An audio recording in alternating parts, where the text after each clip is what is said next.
আমি তোমাকে বিয়েটা করতে চাইনি। কেন আমি এরকম একটা উপায় ভাবলাম বলে তোমার মনে হয়? কারোর সঙ্গে ঘর করবো বলে?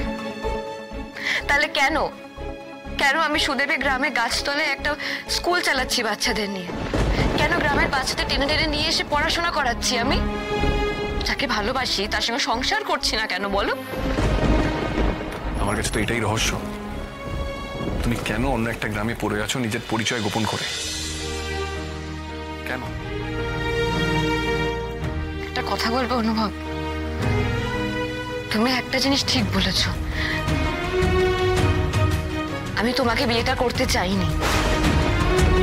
আর সেই কথাটা যে আমি বাড়িতে বলিনি তা নয়, আমি বাড়িতে বলেছিলাম। আমার বাবা মা সবাই জানতো, কিন্তু ওরা মেনে নেয়নি। তার জন্য কান্নাকাটি ঝগড়াঝাটি সব হয়েছে, কিন্তু আমি বিয়েটা আটকাতে পারিনি। আজই ডাউনলোড করুন আর এনজয় করুন আপনার পছন্দের শো।